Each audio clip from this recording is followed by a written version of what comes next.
Nikusalimie rafiki yangu popote pale ulipo na unapoendelea kunisikiliza. Mimi naitwa Apostle Johannes John. Mungu amenipa neema kujifunza. Leo tuna topic inasema unashindwa kusonga mbele na kufanikiwa na kupokea baraka za Mungu na kustawi hapa duniani kisa haya mambo.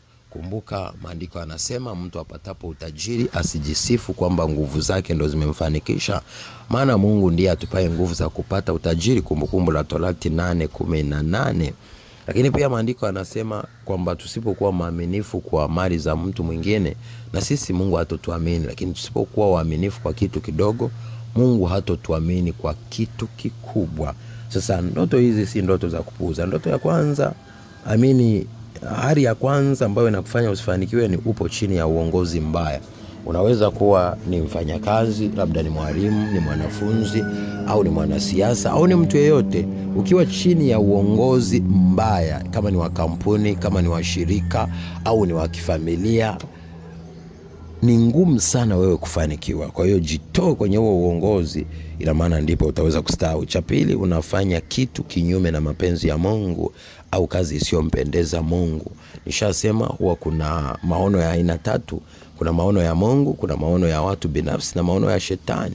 Kile unachokifanya kwa ajili ya faida ya watu wengine, hayo ni maono ya Mungu. Kile unachokifanya kwa ajili ya faida yako tu mwenyewe na ubinafsi, hayo ni maono yako binafsi. Lakini kile unachokifanya kwa ajili ya kuangamiza roho, mwili na nafsi za watu wengine, hayo ni maono ya shetani. Kwa mfano, unauza sigara, unauza pombe, una biashara ya gesti ya kulaza malaya na watu wanaojiuza, hayo yote ni mambo ya kishetani. Kwa hiyo kama unafanya kitu kisichompendeza Mungu, Mungu anaweza kukizuia kisifanikiwe kwa sababu ni maasi na ni machukizo. Lakini kitu cha tatu, ukibaki kwa muda mrefu kwenye kazi bila mabadiliko. Maisha ya watu wengi duniani wamekata tamaa, wamechoka. Hata kama unafanya kitu sahihi ambacho ni mapenzi ya Mungu, kama ukikifanya kwa muda mrefu na bila mabadiliko, bila kupiga hatua, na unazidi kurudi nyuma, utakata tamaa, utachoka na hautofanikiwa.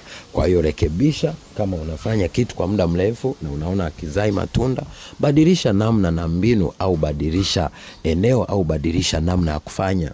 Lakini kama unafanya kitu kinyume na mapenzi ya Mungu, ni wakati wako wa kukiacha na kufanya vitu vinavyotimiza maono ya Mungu, na kutaka kujua kusudi la kuumbwa kwako la kumpendeza Mungu ni lipi. Lakini cha tatu na mwisho, kama wewe uko chini ya uongozi mbaya, ni wakati wako wa kujitenga na huo uongozi, au kuchagua uongozi sahihi, au kubadilika na kujisimamia ili uweze kushinda na kufanikiwa. Naitwa Apostle Johannes John. Nawapenda sana. God bless you. Be a shining star in Jesus' holy name. Thank you for watching.